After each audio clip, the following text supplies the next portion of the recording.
So, hello Tenthis. Now your term 1 are approaching. All of you must be geared up. And because it is very festive, तो distractions भी बहुत हो रही होंगी. तो मैंने प्लान किया है कि मैं आप लोग के लिए जल्दी से पूरा टर्म 1 के सिलेबस का साइंस और मैथ का क्विक रिविजन वीडियोस अपलोड करूंगी ताकि आपकी टर्म 1 की तैयारी अच्छी से हो सके. And in video today, I am going to discuss your first chapter of science, that is chemical reactions and equations. तो टाइम वेस्ट किए बिना चलिए जल्दी से स्टार्ट करते हैं. Let's begin.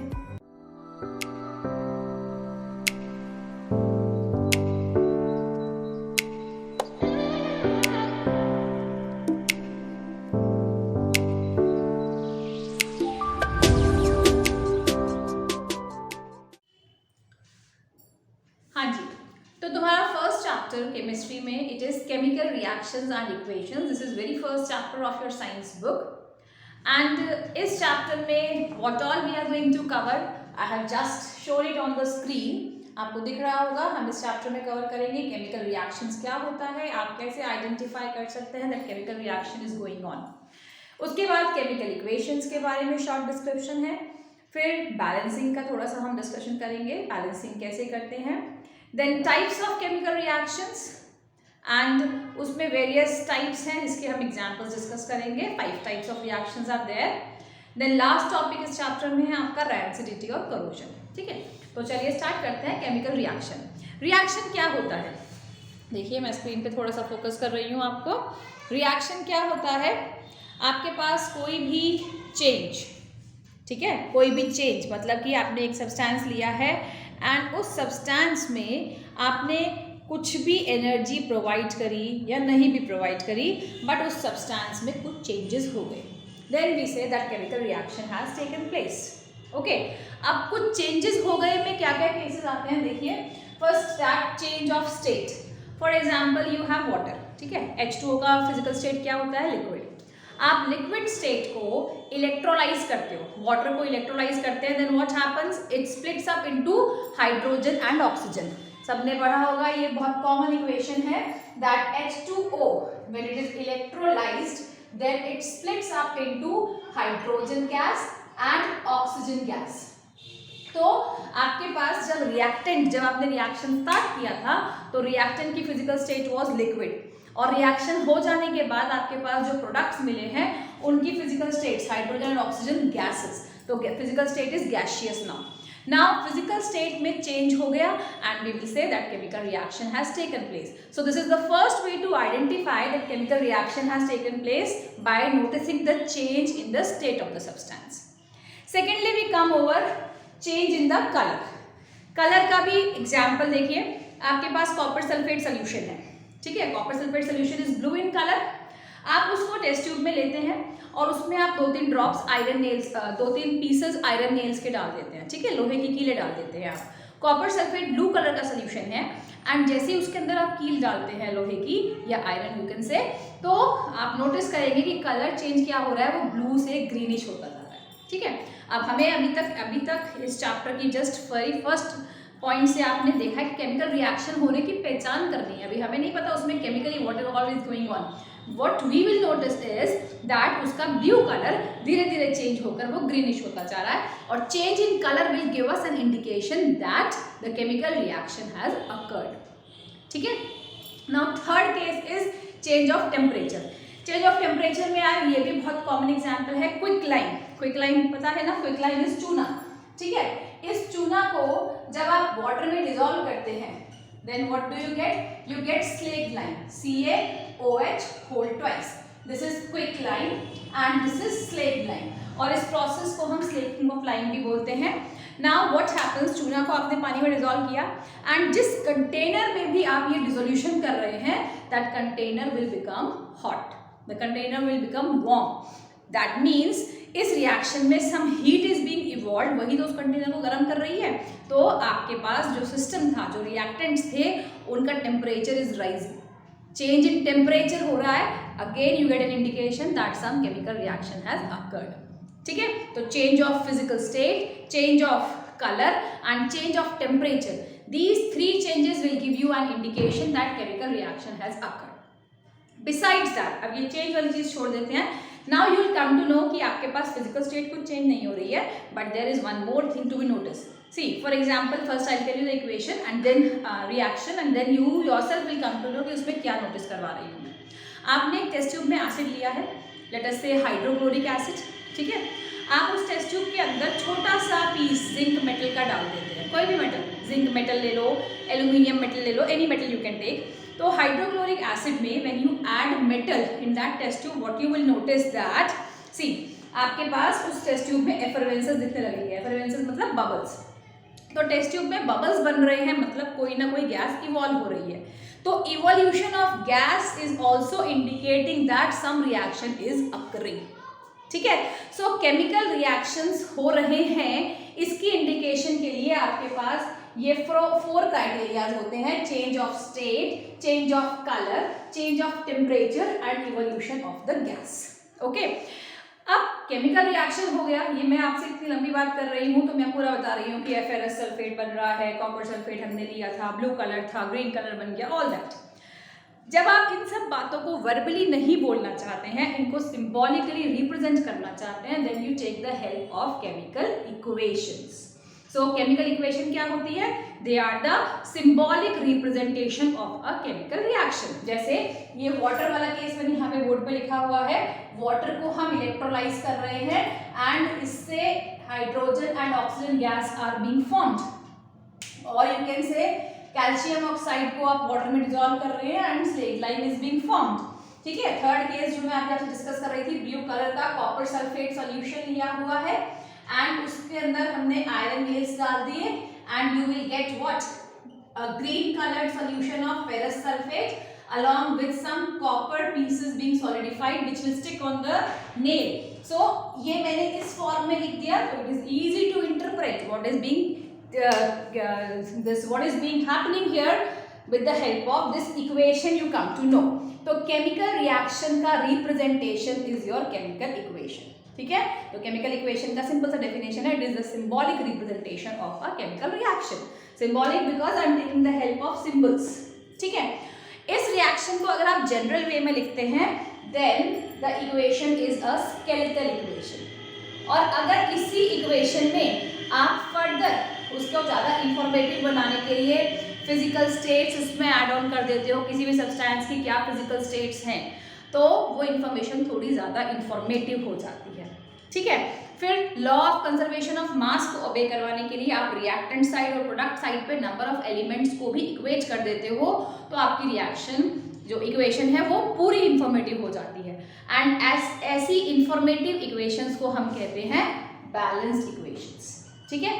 तो स्केलेटल इक्वेशंस क्या हो जाएंगी? जो आपको सिर्फ एक इंफॉर्मेशन दे रही है कि रिएक्शन में क्या हो रहा है. और बैलेंस्ड इक्वेशन वो हो जाएंगी जो आपके पास रिएक्टेंट साइड और प्रोडक्ट साइड में नंबर ऑफ एटम्स को इक्वल शो करती हैं. They obey the law of conservation of mass and also आपके पास रिएक्टेंट्स और प्रोडक्ट्स के बारे में पूरी इंफॉर्मेशन बताती है, कहाँ पर हीट इवॉल्व हो रही है, कहाँ पर आपने कौन सी फिजिकल स्टेट ली हुई है एंड ऑल दैट. ठीक है. फिजिकल स्टेट्स के लिए देखो बहुत ज़्यादा क्वेश्चंस नहीं पूछते हैं, तो इसके लिए मैंने इस वीडियो में आपको कुछ नोट्स नहीं दिया है कि फिजिकल स्टेट्स कैसे रिप्रेजेंट करते हैं. फिर भी it is very easy to interpret. जब आप इक्वेशन में देखोगे ब्रैकेट में S लिखा हुआ है तो इट मीन्स वो सॉलिड स्टेट है. L लिखा हुआ है, जैसे मैंने यहाँ पे लिखा भी है, तो ये लिक्विड स्टेट है. गैशियस के लिए G लिखा होगा, एक्वस के लिए AQ लिखा होगा, प्रेसिपिटेट एक्सेट्रा ऑल दैट. ठीक है. तो बिकॉज मैंने आपको बोला कि we are focusing for the term 1 examination, so I will not cover up all these points which are not important from the examination point of view. हम examination को ध्यान में रखते हुए पूरा टॉपिक कवर कर रहे हैं and ये term 1 की dates भी मेरे दिमाग में पूरी है. ठीक है. तो ठीक we'll carry on. Now we come to balancing of equation. अब देखो बैलेंसिंग करते कैसे हैं. एक एग्जाम्पल मैं आपको डिस्कस कर देती हूँ, जो मैंने अभी आज डिस्कस किया आपको, ये वाला कि जिंक मेटल को हम ऐड कर रहे हैं in a test tube containing hydrochloric acid. Now what happens, वहां पर जिंक क्लोराइड बनेगा एंड साथ में हाइड्रोजन गैस इज इवॉल्व. अब इसको इंफॉर्मेटिव बनाते हैं. Zinc is solid, acids are always aqueous, zinc chloride form will be aqueous and hydrogen will be evolve in the form of gas. तो मैंने equation को इंफॉर्मेटिव बना दिया with the help of these symbols over here. Okay. Now law of conservation of mass को discuss करते हैं। See on my reactant side zinc के atoms कितने हैं 1, प्रोडक्ट साइड में 1, सो जिंक इज बैलेंस्ड। ठीक है, तो जिंक का एटम यहाँ पर 1 है और जिंक का एटम यहाँ पर भी 1, तो ये बैलेंस्ड है। अब हाइड्रोजन का एटम रिएक्टेंट साइड पे 1 है, लेकिन अगर आप प्रोडक्ट साइड पे देखते हो तो यहाँ पर it is 2, so it is not balanced. That means मुझे हाइड्रोजन यहाँ पर मल्टीप्लाई बाय 2 करना पड़ेगा।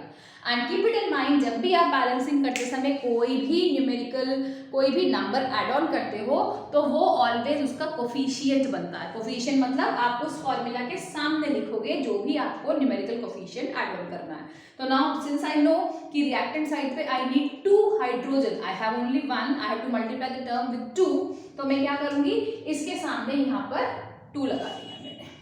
ठीक है, अब मेरे पास hydrogen here also it is 2 and इधर आल्सो इट इज 2, तो हाइड्रोजन भी बैलेंस हो गया।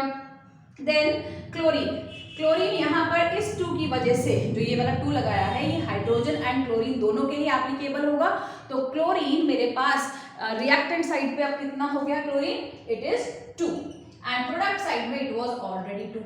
नाउ मेरे पास 3 पर्टिकुलर एलिमेंट्स थे, zinc, hydrogen and chlorine, and all the 3 are equal on reactant as well as in product side, so the reaction is balanced now। ठीक है, तो अब Zn plus 2HCl gives us ZnCl2 and H2। Physical states मैंने mention कर दी है, तो zinc plus hydrochloric acid reacts to form zinc chloride along with the evolution of the hydrogen gas। ठीक है, तो ये आपके पास हो गया है कि आपकी इक्वेशन को बैलेंसिंग कैसे करते हैं।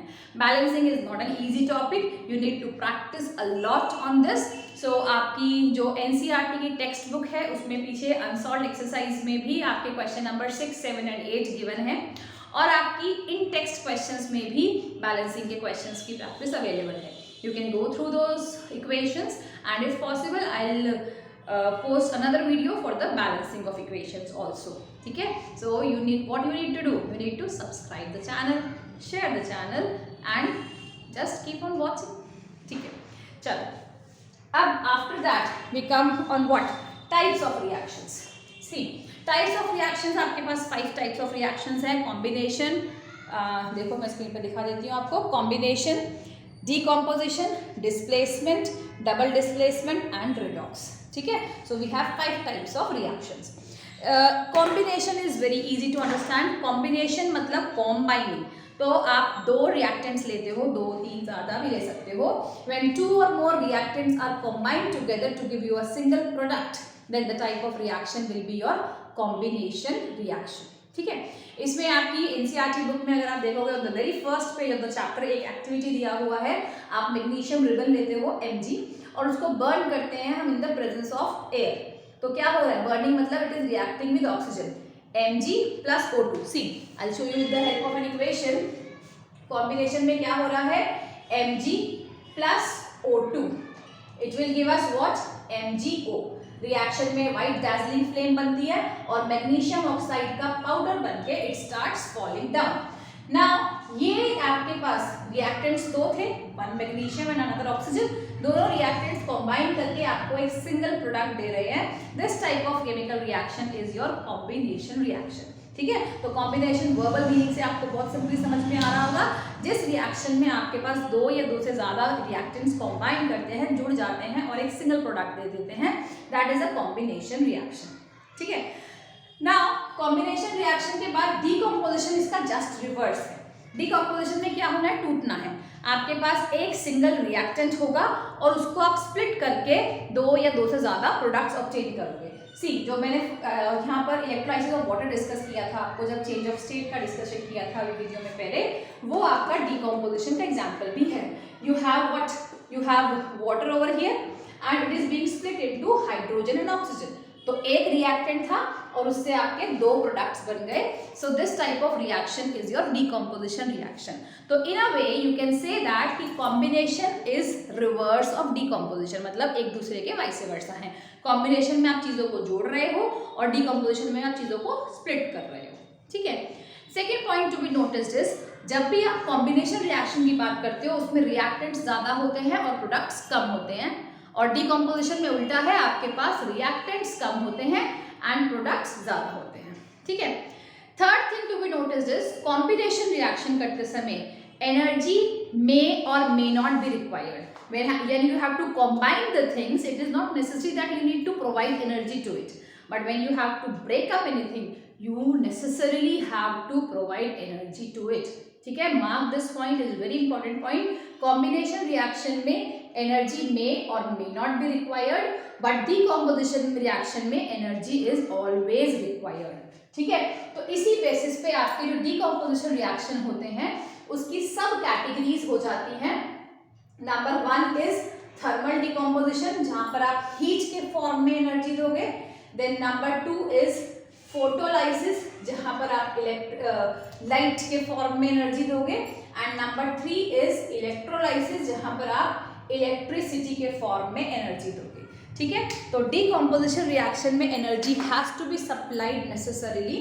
अगर आपको सब्सटेंस को स्प्लिट करने के लिए हीट देनी पड़े तो आपका रिएक्शन हो जाएगा थर्मल डिकम्पोजिशन. ये सब कैटेगरीज हैं डिकम्पोजिशन रिएक्शन की. थर्मल डिकम्पोजिशन में आप हीट करते हो सब्सटेंस को और वो सब्सटेंस हमारा स्प्लिट हो जाता है and it gives you the products. Example इसमें आता है आपका कैल्शियम कार्बोनेट. कैल्शियम कार्बोनेट को when you heat up it splits up into calcium oxide and carbon dioxide. Pen paper लेकर आप वीडियोस देखा करो, जैसे मैं आपको ये इक्वेशन वर्बली बोल रही हूँ, आप सबके साथ उसको नोट डाउन करके प्रैक्टिस करोगे तो things will be better, things will be easy to understand. Okay, then next example comes for photolysis. Photolysis का मतलब you are supplying energy in the form of light. And most common example for this is when the energy is supplied in the form of sunlight. Excuse me, sunlight के form में. You have two examples for this: silver chloride and silver bromide. See, silver chloride is what? AgCl. AgCl को अगर sunlight मिलता है, मतलब अगर आप sunlight में expose कर दो, it splits up into Ag plus Cl2. ठीक है, दिस सब्सटेंस जो सिल्वर क्लोराइड है, यहाँ पर आप सिल्वर ब्रोमाइड भी ले सकते हो. उस केस में क्या हो जाएगा? AgBr gives us Ag plus Br2. Now in this case जो सब्सटेंस आपने यहाँ पर लिया है इसका colour is white and you are just keeping that white powder in the sunlight. Sunlight में रखते ही क्या हो रहा है, वो व्हाइट कलर से धीरे धीरे वो ग्रेइश हो रहा है. तो बेसिकली जब वो व्हाइट से ग्रे हो रहा है उसमें से ये क्लोरीन गैस, अगर AgCl लिया हुआ है तो क्लोरीन गैस, और अगर AgBr लिया हुआ है तो bromine gas, that is just escaping to the atmosphere and the substance from silver chloride has turned to silver now. So it has decomposed into silver and chlorine. ठीक है, अब इस डिकम्पोजिशन को करवाया किसने? लाइट ने, इसलिए ये हो जाता है हमारा फोटोलाइसिस का example. Then next comes electrolysis. Electrolysis again you can refer the very first reaction on the screen. Electrolysis में आपके पास इलेक्ट्रिसिटी की वजह से आप रिएक्शन, आपका जो भी आपके पास पर्टिकुलर कंपाउंड है उसको स्प्लिट कर देते हो and you get 2 or more products. ठीक है, so this was about decomposition. Now next reaction is your displacement reaction. Displacement में क्या होता है, आपने डिस्प्लेस करना है. डिस्प्लेस का मतलब a more reactive element will displace a less reactive element from its salt solution. जैसे ये वाला केस, आयरन ने कॉपर को कॉपर सल्फेट में से डिस्प्लेस कर दिया. ठीक है, सो FeSO4 बना है. ये आयरन ने जाकर कॉपर की जगह ले ली है ना, तो इसने इसका बना दिया FeSO4. So this is displacement reaction. Hence you can say that इसके अंदर iron is more reactive. Got it? तो कौन सा एलिमेंट रिएक्टिव होगा, वो आपके लेस रिएक्टिव एलिमेंट को डिस्प्लेस कर देगा फ्रॉम इट्स कंपाउंड, एंड इस टाइप के रिएक्शन को हम बोल देंगे आपका डिस्प्लेसमेंट रिएक्शन. नाउ कौन सा रिएक्टिव होता है और कौन सा कम रिएक्टिव होता है, this thing you can determine with the help of reactivity series. Reactivity series के लिए आएगा, सी, इसके लिए एक कोडिंग है, आप इसको ऐसे याद रख सकते हो,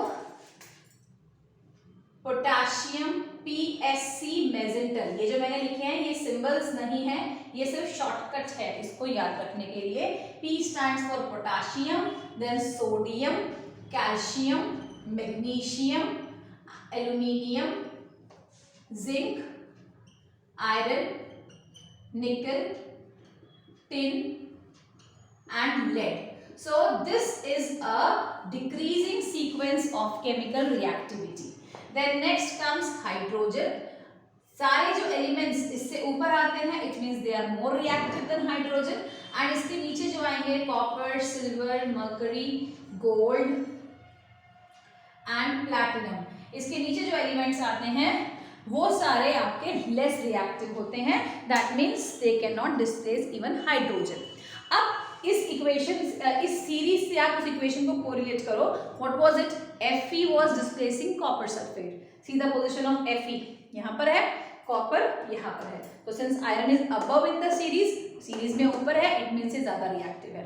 तो जब भी आपको पता करना है कि डिस्प्लेसमेंट रिएक्शन होगा या नहीं होगा, you can just quickly recall this series in your mind, और अगर कोई एलिमेंट ऊपर आ रहा है सीरीज में इट मीन्स वो ज्यादा रिएक्टिव है, जो नीचे है सीरीज में वो कम रिएक्टिव है, ठीक है। तो डिस्प्लेसमेंट रिएक्शन में हमेशा आपका मोर रिएक्टिव एलिमेंट एक लेस रिएक्टिव एलिमेंट को डिस्प्लेस कर देता है, डिस्प्लेसमेंट, वेरी सिंपल।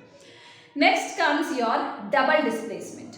देखो डबल डिस्प्लेसमेंट में अगर अगेन आप डिस्प्लेसमेंट को ही थोड़ा सा सोच के फिर प्रिपेयर करना। डिस्प्लेसमेंट में क्या था, एक एलिमेंट था, एक कंपाउंड, ठीक है, एलिमेंट ने कंपाउंड में से डिस्प्लेसमेंट करी थी। डबल डिस्प्लेसमेंट में आपके पास दो कंपाउंड्स हैं और दोनों कंपाउंड्स अपने आयंस एक्सचेंज करते हैं, ये हो जाता है तुम्हारा डबल डिस्प्लेसमेंट रिएक्शन। देखो इसके लिए I'll again write an equation on the screen. You have, oh sorry, पूरा आंसर इरेज हो गया, कोई बात नहीं, मैंने शुरू में ब्रीफली आपको बता दिया था। See, आपके पास you have what, Na2SO4, क्या नाम होता है इसका, सोडियम सल्फेट, इसका सोल्यूशन दिया हुआ है, और साथ में I have BaCl2, barium chloride, इसका भी सोल्यूशन दिया हुआ है। दोनों सॉल्यूशंस को मैं मिक्स कर रही हूँ, और मिक्स करने के बाद व्हाट हैपेंस, ये अपने आयंस एक्सचेंज कर लेते हैं। सोडियम के साथ कौन सा आयन है, सल्फेट, लेकिन ये एक्सचेंज करता है और क्लोराइड को अपने पास बुला लेता है, बना लेगा सोडियम क्लोराइड, और बेरियम के पास कौन सा वाला आ जाएगा फिर, सल्फेट वाला। तो बेरियम सल्फेट और sodium chloride are the product forms, ठीक है। नाउ इस रिएक्शन में दोनों कंपाउंड्स ने अपने आयन, ठीक है, तो अपने आयंस एक्सचेंज करते हैं। दोनों आपके जो कंपाउंड्स हैं, इन दोनों कंपाउंड्स ने अपने आयंस एक्सचेंज कर लिया, ये बन गया डबल डिस्प्लेसमेंट रिएक्शन। अब डबल डिस्प्लेसमेंट रिएक्शन की भी सब कैटेगरीज हैं। देखो अगर डबल डिस्प्लेसमेंट रिएक्शन करते समय आपने एसिड और बेस लिया हुआ है, होगा ये एक्सचेंज ऑफ आयंस ही, लेकिन उस केस में हम डबल डिस्प्लेसमेंट रिएक्शन की सब कैटेगरी बोलते हैं न्यूट्रलाइजेशन रिएक्शन, ठीक है। इमेजिन करो, इक्वेशन लिख के देखो, एक एसिड HCl, एक बेस ले लो NaOH, आयंस एक्सचेंज करो, क्या बन जाएगा, NaCl H2O, डबल डिस्प्लेसमेंट हो रहा है, लेकिन ये डबल डिस्प्लेसमेंट न्यूट्रलाइजेशन भी है, क्योंकि acid and base are being neutralised, ठीक है। उसके बाद जो इक्वेशन मैंने बोर्ड पे लिखी हुई है, इसमें देखो आपके पास ये एक्वस है, ये एक्वस है, ये एक्वस है, और जो बेरियम सल्फेट बना है ये प्रेसिपिटेट है, ये एक इनसॉल्युबल सब्सटेंस बन गया। Downward arrow is an indication of precipitate. तो आपके पास this type of double displacement reaction where an insoluble precipitate is formed is an example of precipitation reaction. ये भी आपका डबल डिस्प्लेसमेंट का ही एक सब कैटेगरी हो जाता है, ठीक है। तो डबल डिस्प्लेसमेंट में you have covered two sub categories, that is one is your neutralisation reaction, then the other one is your precipitation reaction. See, next comes your redox reaction.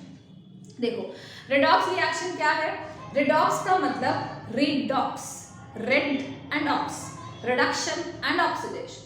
तो redox जो term है ना पूरी, वो दो terms को join करके बनी है। रिडक्शन का रेड उठा लिया, ऑक्सीडेशन का ऑक्स उठा लिया, बन गया रिडॉक्स। तो अब आपके पास रिडॉक्स कैटेगरी में क्या होता है, the type of chemical reaction where reduction and oxidation takes place simultaneously.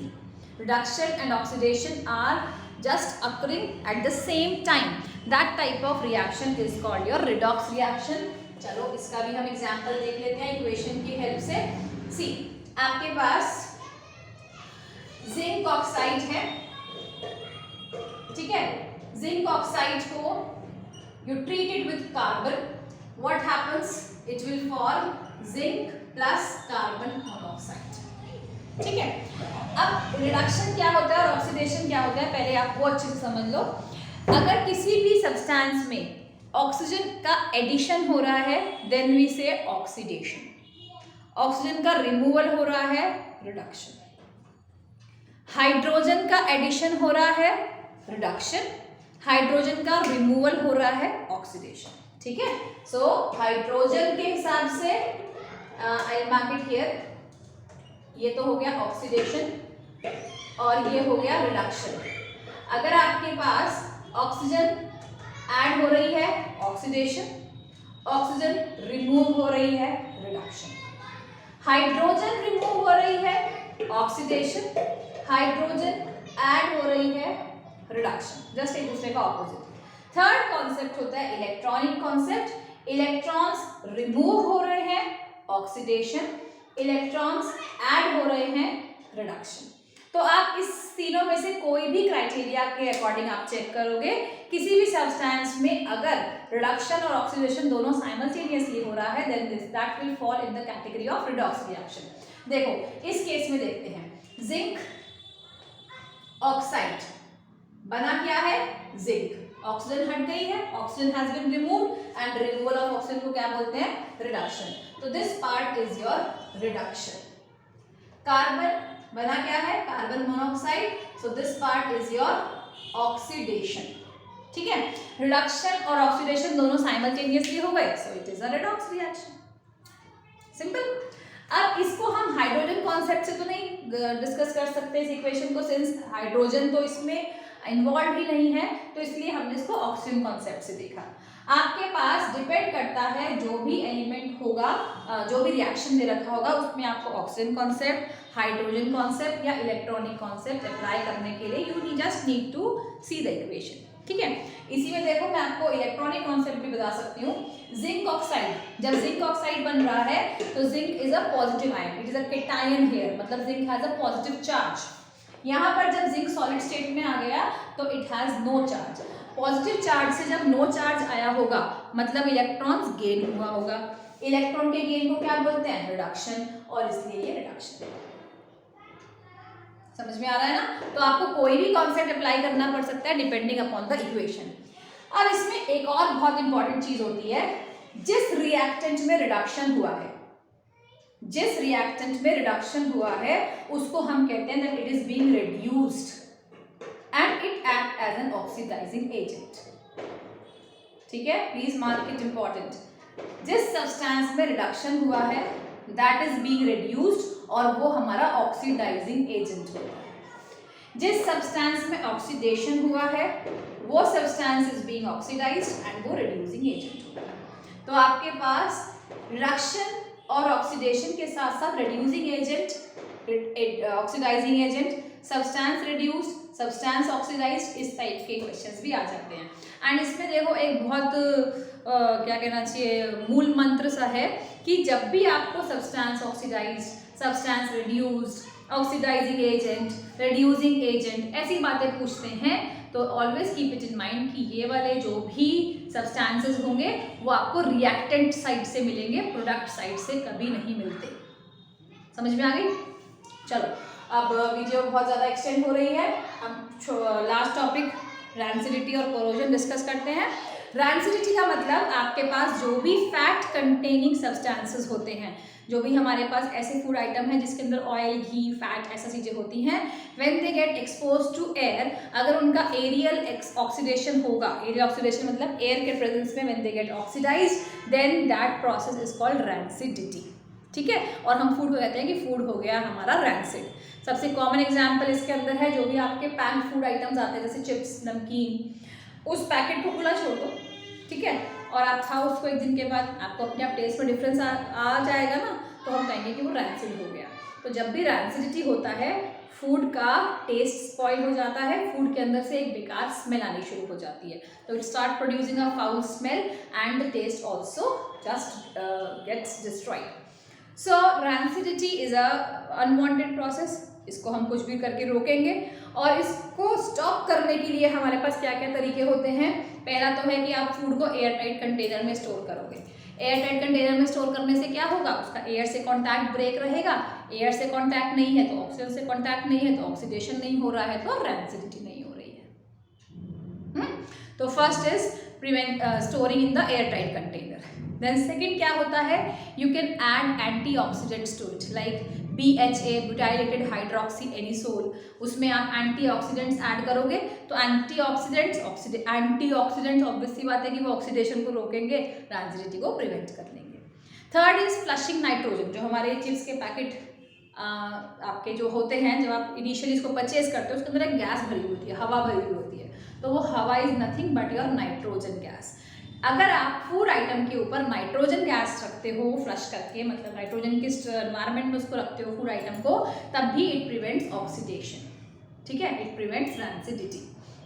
Then also refrigerating and storing away from light, these things do not prevent oxidation but they just reduce the speed of oxidation, so in a way that can also be helpful in preventing your rancidity, ठीक है। तो rancidity was an easy and important topic of course।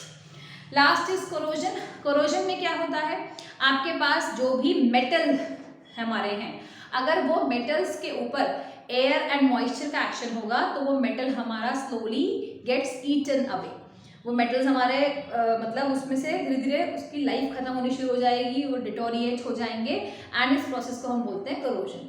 सबसे common example है इसमें rusting of iron. Rusting of iron में आपके पास iron के ऊपर Fe2O3.XH2O हाइड्रेटेड फेरिक ऑक्साइड की एक लेयर बन जाती है which is reddish brown in colour, और जब भी रस्टिंग होती है, जब जंग लगती है लोहे पे, तो वो लोहे को खराब कर रही है ना, उस आयरन ऑब्जेक्ट को डिस्ट्रॉय कर रही है, तो ये आपका कोरोजन का एक केस होता है, ठीक है, रस्ट फॉर्मेशन। उसके बाद सिल्वर के आर्टिकल्स, चांदी के आर्टिकल्स। चांदी के आर्टिकल्स अगर आप over a period of time छोड़ देते हो तो दे स्टार्ट टर्निंग ब्लैक, काले होने लग जाते हैं, this is called tarnishing of silver, और ये भी आपके एटमॉस्फेयर के एक्शन की वजह से ही हो रहा है। Silver articles are turning black because of the formation of silver oxide और silver sulphide over it, and ये भी कोरोजन के अंडर में आता है। फिर आपके कॉपर आर्टिकल्स, कॉपर के आर्टिकल्स के ऊपर एक ग्रीन कलर की लेयर डिपॉजिट हो जाती है, तो कॉपर आर्टिकल्स के ऊपर जो ग्रीनिश लेयर डिपॉजिट हो रही है it is basic copper carbonate, this is also case of corrosion. तो कोरोजन में आपके पास जितने भी मेटल्स होते हैं, अगर आप उनको एयर को एक्सपोज कर देते हो, they get slowly eaten away and the metal का life is what to say reduced, ठीक है। तो ओके चिल्ड्रन, इस वीडियो में मैंने अपनी तरफ से आपको पूरा चैप्टर इन शॉर्ट कवर कर दिया है। 30-35 मिनट की वीडियो अगर आप ये देख लेते हो, आपका चैप्टर नंबर 1 ऑफ साइंस पूरा प्रिपेयर हो जाता है। बट इसकी 100% स्कोरिंग के लिए I will suggest you to kindly go through the equations which are given in NCERT book. उन इक्वेशंस को पढ़ो, उन इक्वेशंस को आप try to memorise, practice balancing from it and also try to learn the formulas, ठीक है। जो भी कुछ अगर आपको कोई और एक्स्ट्रा हेल्प की ज़रूरत होगी, कोई भी प्रॉब्लम आती है, आप कमेंट्स में जस्ट मेंशन कर देना। I will try and post another video to clarify your problems, and I'll try my best to help you out to score good marks in your term 1 examinations. All the best. Keep learning, keep studying and keep watching the videos, and do share and subscribe the channel, and please share it to all of your friends so that they can be benefited and this videos can be helpful to them to prepare well for their term 1 examinations. So see you soon in the next video. Bye.